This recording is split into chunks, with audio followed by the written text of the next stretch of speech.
Blessed assurance, Jesus is mine. Oh, what a foretaste of glory divine, heir of salvation, purchase of God, born of His Spirit, washed in His blood. Greetings to you in the sweet name of Lord and Savior Jesus Christ. Thank you for joining in for the day 2 of this series that we are taking, not just followers but true disciples. Now yesterday we were looking through as to how a big crowd was trying to follow Jesus, and we also saw the reason as to why that big crowd was following Jesus. Right? To just rewind back, we are just going to read through that. Chapter 6, we are reading from John chapter 6 verse 2 onwards. It says that a huge crowd kept following Him wherever He went, because they saw His miraculous signs as He healed the sick. Now, one thing that we know for sure is that there is always a set of people. That's exactly what we saw yesterday. There is always a set of people who try to follow Jesus or try to follow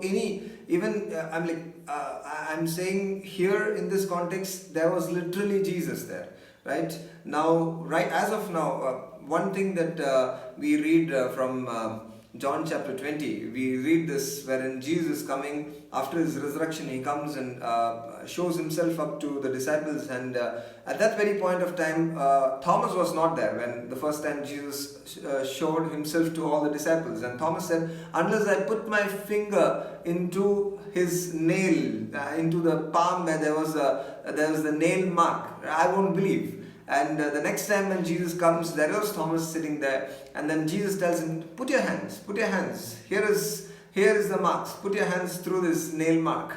And then one thing that Jesus tells tells Thomas is this, Thomas, you believe right now because you saw. Blessed are those who believe without seeing, right? You are seeing right now and you are believing. Blessed are those people. You and I are more blessed. I always say this, you and I are more blessed than that of those disciples, because we believe in Jesus without we seeing Him on a physical form, right? Now when we see here, there was Jesus there. But today, at this very point of time, it has come to a situation wherein there are so many of those people who are following Jesus for the very same reason why these people followed Jesus, right? At that time, there was literally Jesus standing there and saying what you ideally need to do and what you shouldn't do, right? But now it has come to a point where we don't know. We don't want to search through the scriptures, just like I mentioned yesterday, right? We got to be like those Berean Jews who study the scripture constantly, right? We got to be doing that. Now, when we see here, it says that a huge crowd kept following Jesus wherever He went, because they saw His miraculous signs as He healed the sick. Now, why were they following Jesus? For signs and wonders. Now, as I said, there is a big number of people. These days, you go around, I am staying in Bangalore, and we have these mega events that take place. It's all talking about healing, miraculous signs and powers and wonders that is going to take place in that place, right? It is coming to a point wherein the meeting is not successful if people are not healed. The meeting is not successful to a point wherein if there is not a sick person who is rising up. Now, it's not just in India, it's not just in Bangalore, this is worldwide. Even in Africa, maybe in US, wherever it is. This is just growing to a point wherein signs and wonders are something that is attracting people, and here are a set of people who are showing signs and wonders to make sure that these people are attracted to them. More than Jesus, they are attracting to them, and Jesus is just a figure through which they are attracting people to themselves. Right? Now we are in that kind of a situation. That's the life that we are living, right? But as we started with this topic, not just followers, not being part of the crowd, but gonna be a true disciple. That's where we got to be, right? who are the true disciples. We're going to go through that. Now, when we come to verse 3, chapter 6, verse 3, it says, they were following Jesus because they wanted to see miraculous signs. That's verse 2. Verse 3 says, then Jesus climbed a hill and sat with his disciples around him. Right? Now he is crossing over through the sea and he climbed over a hill and he chose to sit with whom? The disciples. Now, one thing for sure is this, that Jesus would love to sit with disciples. Now, see the first point. The crowd followed Jesus for signs and wonders. Now, the second point, Jesus would like to spend time with not the crowd, but with the disciples. There is a crowd that is coming. We see in the later stage that Jesus looks at the crowd and then he has mercy on them and all those things. But you know what? Here is a point wherein crowd is following Jesus for their own benefit. But there are disciples who are with Jesus. Right? There are disciples who are with Jesus not for their own benefit but for the mission that God has sent them for. Right? Now Jesus goes down to this land of Samaria. When we see in John chapter 4, it says that my work is to my desire. I have this kind of a food. That's what Jesus says to the disciples. I have this food that you don't know. Right? I have this food that you don't know. And his work is to do the work of the Father. Jesus says that my work is to finish the work of the Father, for which Father has sent me. Right? Now that's the same work, that's the same burden, that's the same mission that Jesus wanted to put into his disciples. And he told his disciples very clearly, just as we saw yesterday, right? He put that very clearly into them, saying, you know what, you are supposed to go and make disciples just like I made disciples. Just like you are my disciples. You make disciples for yourself. Teaching them not your teachings. Don't teach them what you feel like teaching, but teach them what I have taught you. And that's where this word of God comes into picture. That's where this Bible comes into picture. Right? Now, this is when we see in the verse 3, it says that Jesus climbed the hill and sat down with his disciples around him. He always would love to sit with the disciples. And that's one thing that God always loves. He wants to sit with his disciples. But you know what? Many a times we knowingly or unknowingly are in that portion wherein we are part of that crowd. We are part of that followers, not disciples. We are just part of those followers. And Jesus doesn't like to spend much time with the followers because followers are coming to Jesus with some ultimate motive, ulterior motives, okay? Selfish motives sometimes, okay? Sometimes it's just for an entertainment wherein they want to see miracles. We shouldn't be part of that, right? And what does Jesus wants to do? He wants to spend time with his disciples. When you move down, verse 4 says, it was nearly time for the Jewish Passover celebration. And verse 5 it says, Jesus soon saw a huge crowd of people coming to look for him. And turning to Philip, he asked, where can we buy bread to feed all these people? Now see this, that they had been following. Verse 2 says that they kept following Jesus wherever he went, right? And when Jesus sat down with his disciples, he looks up and there is a big crowd that is coming, and Jesus looks at Philip and says, where can we buy bread for all these people? Now we are going to run through that bread, he multiplying it and giving up. We're just going to go through that, but at the same time we are not going to take in too many of those disciples and followers aspect. There is no much principles that we get from that. I want to stick on to the principle. That's the reason we are going to run through that, but I'm just going to mention that through. Now what is happening in verse 5, Jesus is looking at Philip and asking, where can we buy bread? And verse 6 clearly says that. And verse 6 is very important. Verse 6 says, Jesus was testing Philip, for he already knew what he was going to do.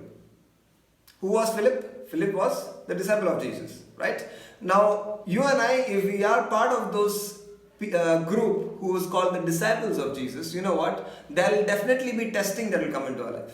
Testing is something that will come for sure, right? Now, disciples are somebody who have to go through this testing. They have to endure this testing. Right? And God wants them to pass through the testing. Now, let me tell you this clearly, when testing comes in through your life journey, don't pray for the testing to go away.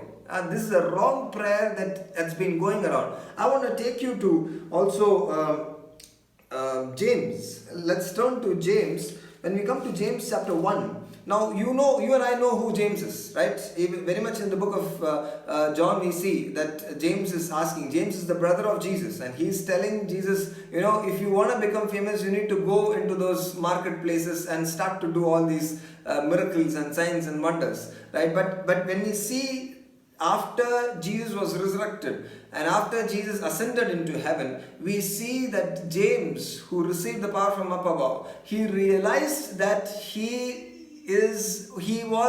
got this opportunity to become the brother of this Almighty God. Right? And he calls himself a slave of that Jesus. When we read from verse 1, he says that this letter is from James, a slave of God and of the Lord Jesus. And he immediately points out, right? We are talking about testing periods. He immediately points out in verse 2 onwards, he says, "Dear brothers and sisters, when troubles of any kind come your way, consider it an opportunity for great joy." When was the last time that somebody told you that troubles or testing, when it comes into your life, you should consider it as great joy? Now he explains as to why it is a great joy. He says that, "For you know that when your faith is tested, your endurance has a chance to grow. So let it grow. For when your endurance is fully developed, fully grown, you will be perfect, complete, needing nothing." You will be perfect, complete, needing nothing. 3 things when testing comes in. Now, why does God put tests into our lives? So that we can, for our endurance to go. Just like James is writing there, he says that this is all the testings that comes into our life is for our endurance to grow. Now, why did Jesus test Philip? He wanted to know what would Philip say. What will Philip say? Now, Philip definitely failed. Philip just stood up and said, we read that portion, he says that even if there was 200 denarii, that's like 10 months wage of a person, we will not have, not everybody will have even a bite, right? Not everybody will have a bite. That's like 10 months a person working. If you put all the money together right now, and everybody can have one bite. No stomach full, but just a bite. Right? And he definitely failed the test, right? He did not tell, okay, Lord, we trust in you. Nothing like that. Okay, he definitely went to the point where he did not understand, and he probably would have failed the test. But what was Jesus trying to do there? Now, Jesus, when he tested Philip, when he did a miracle there was a reassurance that came into the life of Philip, right? But at the same time, let me tell you, you and I, if you are called as disciples of Jesus, there is a definite chance that we will be tested. Now, the reason why God puts tests into our life is to make sure that our endurance grows. This is the same very thing that Paul is writing in Romans chapter 5. Now, this is for our character and our endurance to grow. And when our endurance grows, there are 3 things that will take place. It says that when it's fully grown and developed, you and I will be perfect, complete, needing nothing. Right? Needing nothing. Right? There may be chances where we will be hungry also. Okay? But you would be in a position wherein you and I are not desiring for something, or you and I would not be in a position wherein we'll be like craving and complaining to God, right? All the testing periods that are coming into our life is for our endurance to grow. So I say this very clearly, do not pray this prayer saying, Lord, take away all these problems, you pray and ask God to give you strength. That's the prayer that I am also praying. This is a difficult prayer. I remember there was times wherein after I read through this portion, there were some kind of a testing that came in, and I was so much tempted to pray the other way around, right? I did pray that way, but you know what? The Lord said to me, no, you ask for strength. I will give you strength. As you move down, it says, if you need wisdom, ask for it. I'll give you. I am a generous God. I'm going to give that to you. Right? It's the same thing. You got to pray and ask God to give you strength to pass the test. You and I probably would have gone through schools. There may be children in your homes. Do you pray to God saying, Lord, when they are going to write the exam, if any child is going to write their exam, do you pray this prayer? Probably children might pray that prayer, but as a parent might not pray this prayer, Lord, take this test away. Yeah, we are in the period where in Corona, whereas I sit and I was talking to two kids who are staying upstairs, and they were very happy. They are very happy to stay at home. Okay, they are not going out. That's okay. They are like, now we don't have to go to school. That's enough for us. Right? Now, we don't pray this prayer. As a parent, we don't pray this prayer, Lord, let there not be first standard exam that will take place, let there not be second standard exam. No, we don't pray that. We pray that they may clear the exam. Why do they have to clear the exam? So that they can go to the next level. And as they go further in the level, their endurance is growing. Probably their understanding is growing. In the secular field, their understanding is growing. But in a spiritual aspect, what God wants us to develop there is our endurance. And when our endurance is developed, it comes to a point when we become like Christ Jesus. And that's the position that God wants us to become. Right? He worked with his disciples for 3.5 years. And there was a point where the power of the Holy Spirit came upon them, that they got strengthened. And everything that Jesus told was reaffirmed to them. Right? Now, when we see through this aspect, one thing that we got to be very clear. Let me tell you this very clearly. There will be testing as a child of God. You and I will have testing in our lives. When the testings come, the testing periods come into our life, be rest assured that you don't fall just like other people. Okay, there may be times wherein we fall, but maybe not pray this prayer, Lord, take away this testing. I don't want to be part of this testing. Let not our faith be thrown out, okay, just because testings are coming. And it is a very careful time that we got to see through, that these people who come for signs and wonders, when they are tested, they probably would leave Jesus and go. They probably would leave God and go. The reason is because they expected when they are coming to Jesus, they're going to see some things, they're going to experience certain things. But when they are getting the opposite of that, they might leave and go. Okay, but God has not called us in that way. God has called us to endure testing. And Paul says to Timothy, in 2 Timothy chapter 3, he says this, it is through all these struggles. He's talking about persecution. He's saying that it is through all these kind of struggles, it is through all these kind of persecution that we would enter the kingdom of God. It is through these struggles. And God has given us struggles. When struggles come, just like James is saying, maybe consider it as a great opportunity. Let me tell you, struggles and all these things comes only to the disciples. Now you and I are chosen and called to be disciples and not followers. God bless you. This is my story. This is my song. Praising my Savior all the day long. This is my story. This is my song. Praising my Savior all the day long.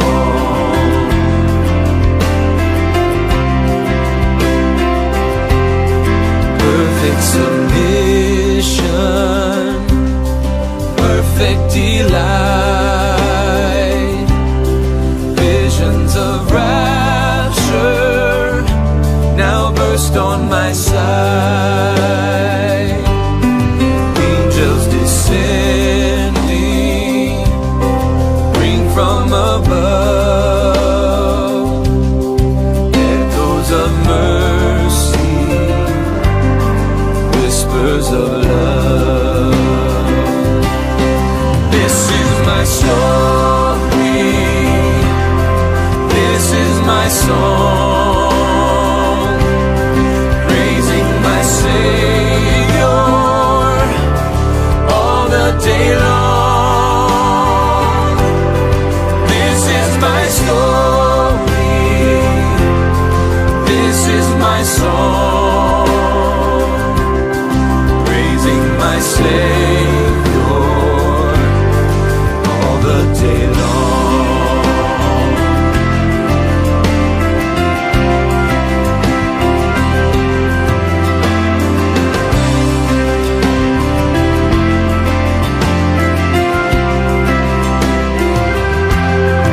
Perfect submission,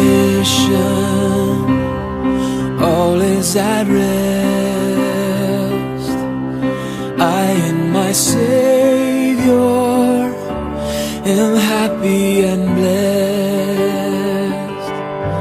watching and